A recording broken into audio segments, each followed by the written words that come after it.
ദൈവത്തിരുനാമത്തിന് മഹത്വമുണ്ടാവട്ടെ.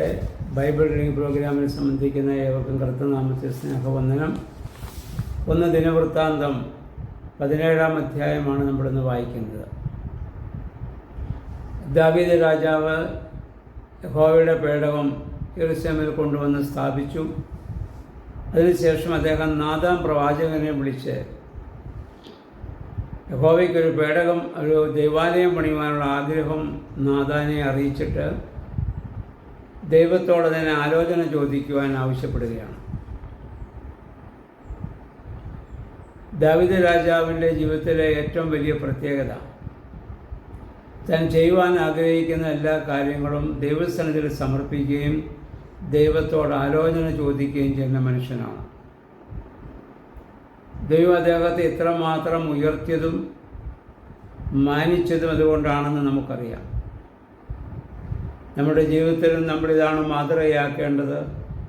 നാം ചെയ്യാൻ പോകുന്ന കാര്യങ്ങളൊക്കെ ദൈവസന്നിധിയിൽ സമർപ്പിച്ച് ദൈവത്തിൻ്റെ ഹിതം ആരാഞ്ഞറിയണം. ഇവിടെ ദാവീദ് പറയുകയാണ്, ഞാൻ ദേവദാരു കൊണ്ടുള്ള വലിയ കൊട്ടാരത്തിൽ വസിക്കുകയാണ്.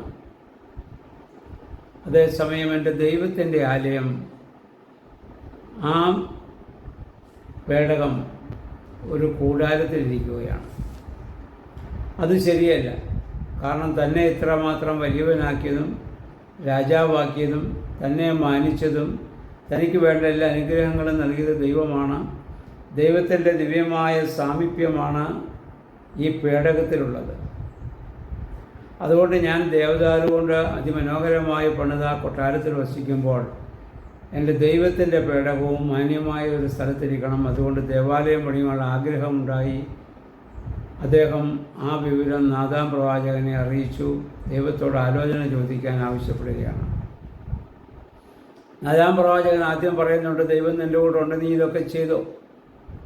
പക്ഷെ അന്ന് രാത്രി യഹോവയായ ദൈവം നാഥാനോട് പറഞ്ഞു, ദാവീദ് എനിക്ക് വേണ്ടി ഒരു ആലയം പണിയുവാൻ വേണ്ടി ആഗ്രഹിക്കുന്നു, എൻ്റെ കൂടാരം വയ്ക്കുവാൻ, എൻ്റെ പേടകം വയ്ക്കുവാൻ. ഞാൻ ഇസ്രായേൽ ജനത്തിൻ്റെ മരുഭൂമി യാത്രയിൽ അവരുടെ കൂടെ സഞ്ചരിച്ച നാൾ മുതൽ ഇന്ന് വരെ ഞാൻ ഈ കൂടാരത്തിലാണ് വസിച്ചിട്ടുള്ളത്. അവരെ വഴി നടത്തിയതും അനുഗ്രഹിച്ചതൊക്കെ ഞാൻ എൻ്റെ സാന്നിധ്യം ഈ കൂടാരത്തിൽ വസിച്ചുകൊണ്ടാണ്. ഞാൻ വലിയ ദേവാലയം ഇതുവരെ ആവശ്യപ്പെട്ടിട്ടില്ല. എനിക്ക് ദേവാലയത്തിൽ പറക്കണമെന്ന് വലിയ ആഗ്രഹവുമില്ല. അതുകൊണ്ട് നീ ദാവീദിനോട് പറയണം, ഞാൻ ദാവീദിനെ എങ്ങനെയാണ് ഞാൻ കരുതിയത്. ഒരാട്ടിടയ ബാലൻ്റെ സ്ഥാനത്ത് നിന്ന് ഞാൻ അവനെ വിളിച്ചു, രാജാവായി അഭിഷേകം ചെയ്തു. അവൻ്റെ പ്രധാന ശത്രുവായ സൗൽ രാജാവ് പോലും ഭൂമിയിൽ നിന്ന് നീക്കപ്പെടേണ്ട സാഹചര്യമുണ്ടാക്കി. അവനിന്ന് രാജാവായി വാഴുകയാണ്. എല്ലാ അനുഗ്രഹങ്ങളും ഞാൻ അവന് നൽകിയതാണ്. അതുകൊണ്ട് അവൻ എന്നെ മാനിച്ച്, എന്നെ സ്നേഹിച്ചത് കൊണ്ടും ഞാൻ അവനെ മാനിക്കും. ഞാൻ അവൻ്റെ തലമുറയിൽ നിന്നൊരാളെ ഞാൻ എഴുന്നേൽപ്പിക്കും. അവൻ്റെ രാജ്യത്വം അന്യം നിന്ന് പോവുകയില്ല. അവൻ്റെ തലമുറകളിലൂടെ അത് അനുഗ്രഹിക്കപ്പെടും എന്ന് യഹോവയായ ദൈവം നാഥാൻ പ്രവാചകനോട് പറഞ്ഞു. നാഥാൻ ഇത് വന്ന് ദാവീദിൻ്റെ മുമ്പിൽ വന്ന ഈ കാര്യങ്ങൾ വന്ന് പറയുകയാണ്. എന്തുകൊണ്ട് ദാവീദിന് ഇത് പണിയാൻ സാധിക്കുന്നില്ല എന്നുള്ളത് ഇതുമായി ബന്ധപ്പെട്ട് ശമൂവേലിൻ്റെ പുസ്തകത്തിൽ നമ്മൾ വായിച്ചതാണ്. ദാവീദിൻ്റെ കൈ അല്പം രക്തം പുരണ്ടതാണ്. ബേർശേബയെ സ്വന്തമാക്കാൻ വേണ്ടി അവരുടെ ഭർത്താവായ ഊരിയാവിനെ ഹീനമായ രീതിയിൽ ഈ ദാവീദ് കൊന്നുകളയാനുള്ള കാര്യങ്ങളൊക്കെ ചെയ്ത ആളാണ്. ആ രക്തം ദാവീദിൻ്റെ കരങ്ങളിലുണ്ട്. ഹീനം അല്ലെങ്കിൽ വെറും നിഷ്കളങ്കമായ ഒരു ജീവിതത്തെ ഇല്ലാതാക്കിയവൻ. അപ്പം അതുകൊണ്ട് ദാവീദിന് അത് ദൈവത്തിന് ആലയം പണിയാനുള്ള യോഗ്യത ഇപ്പോൾ ഇല്ല. എന്നാൽ അവൻ്റെ സന്തതിയുടെ കാലത്ത് ഞാനതിനുള്ള അവസരമുണ്ടാക്കും എന്ന് ശമൂവേലിൻ്റെ പുസ്തകത്തിൽ നമ്മൾ നേരത്തെ വായിച്ചതാണ്. അത് ആ കാര്യം ഈ ദിനവൃത്താന്തകാരൻ ഇവിടെ രേഖപ്പെടുത്തുന്നില്ലെന്ന് മാത്രം, ബാക്കിയെല്ലാം അദ്ദേഹം പറയുന്നുണ്ട്. അതുകൊണ്ട് ഞാൻ അവന് വേണ്ടി ഞാൻ ദാവീദിന് വേണ്ടി ഞാൻ ഒരു ഭവനം ഞാൻ പണിയും. അവൻ്റെ തലമുറകളെ ഭൂമിയിൽ നിലനിർത്തും, അവരെ ഞാൻ അനുഗ്രഹിക്കും. ഈ കാര്യങ്ങൾ നാഥാം പ്രവാചകൻ വന്ന് ദാവീദിനടുത്തു എന്ന് പറഞ്ഞപ്പോൾ നമ്മൾ വായിക്കും, ദാവീദ് അകത്തുപോയി ദൈവസന്നിധിയിൽ തന്നെ സമർപ്പിച്ച് പ്രാർത്ഥിക്കുകയാണ്. ദൈവം എനിക്ക് അവസരം തന്നില്ലല്ലോ എന്നൊരു പരാതി അദ്ദേഹത്തിനില്ല.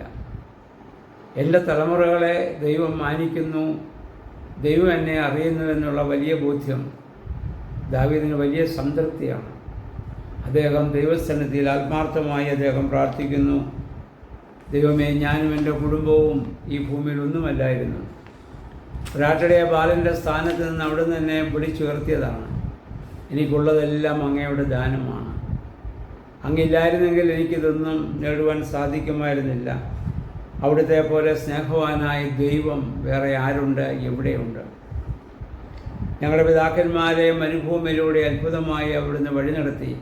ഇതെല്ലാം ദാവീദ് ഇവിടെ സ്മരിച്ച് ദൈവത്തിന് നന്ദി രേഖപ്പെടുത്തി ദാവീദ് ദൈവകരങ്ങൾ തന്നെ സമർപ്പിച്ച് അവിടെ പ്രാർത്ഥിക്കുകയാണ്. അതുകൊണ്ട് ഇന്ന് അവിടുന്ന് അരുളി ചെയ്യുന്നതുപോലെ എൻ്റെ തലമുറകളിലൂടെ അവിടുന്ന് പ്രവർത്തിക്കുമാറാകണം. ദൈവം ഇതുമായി ബന്ധപ്പെട്ട് നമ്മൾ ചിന്തിക്കണം. ദൈവം എല്ലാം നമ്മിലൂടെ തന്നെ നിറവേറ്റണം എന്നുള്ള ഒരു വാശി നമുക്ക് വേണ്ട. അതെല്ലാം ദൈവഹിതത്തിന് നമ്മൾ വിട്ടുകൊടുക്കുക. ദാവീദ് ആ ദൈവഹിതത്തിന് പൂർണ്ണമായി സമർപ്പിക്കുകയാണ്. നിൻ്റെ ഹിതം അങ്ങനെയെങ്കിൽ എൻ്റെ തലമുറകളിലൂടെ അത് സാധ്യമാവട്ടെ. പ്രിയമുള്ളവരെ, ഇവിടെയൊക്കെയും ദാവീദിൻ്റെ ജീവിതത്തിലൊക്കെ യേശുക്രിസ്തുവിൻ്റെ ഒരു നിഴൽ നമുക്ക് കാണാൻ പറ്റുന്നുണ്ട്. ക്രൂശുമരണത്തിൻ്റെ സമയത്ത് ഗതശമനായിൽ പ്രാർത്ഥിച്ച പോലെ, പിതാവേ, എൻ്റെ ഇഷ്ടമല്ല അവിടുത്തെ ഇഷ്ടം എന്നിൽ പൂർണ്ണമാകണമേ എന്ന് പ്രാർത്ഥിച്ച് സമർപ്പിക്കുകയാണ്. എൻ്റെ ആഗ്രഹം പോലെ, എൻ്റെ ഇഷ്ടം പോലെ അവിടുന്ന് എന്നെ പ്രവർത്തിക്കണമെന്ന് നമ്മൾ വാശി പിടിക്കേണ്ട കാര്യമില്ല. ദൈവഹിതമെങ്കിൽ അത് നമ്മിലൂടെ നിറവേറ്റപ്പെടട്ടെ. ഇല്ലെങ്കിൽ നമ്മുടെ തലമുറകളിലൂടെ ദൈവം അത് നിറവേറ്റും. പിന്നീട് അദ്ദേഹത്തിൻ്റെ മകൻ സലോമോൻ്റെ കാലത്ത് അതിമനോഹരമായ ദേവാലയം പണിയപ്പെട്ട കാര്യങ്ങളൊക്കെ നമുക്ക് അറിയാമല്ലോ. സ്വാമിയുടെ പുസ്തകത്തിൽ നമ്മളിതൊക്കെ വായിച്ചിട്ടുള്ളതാണ്. അപ്പോൾ ദാവീദിനെ പോലെ എല്ലാ കാര്യങ്ങളും ദൈവത്തിനോട് ആലോചന ചോദിക്കുന്ന, ദൈവകരങ്ങളിൽ സമർപ്പിക്കുന്ന ഒരു മനോഭാവം, ഒരു ജീവിതം നമുക്ക് ഈ ഭൂമിയിലുണ്ടാവണം. അപ്പോഴാണ് നമ്മൾ അനുഗ്രഹിക്കപ്പെട്ടവരും ദൈവസന്നിധിയിൽ മാനമുള്ളവരുമായിട്ട് മാറുന്നത്.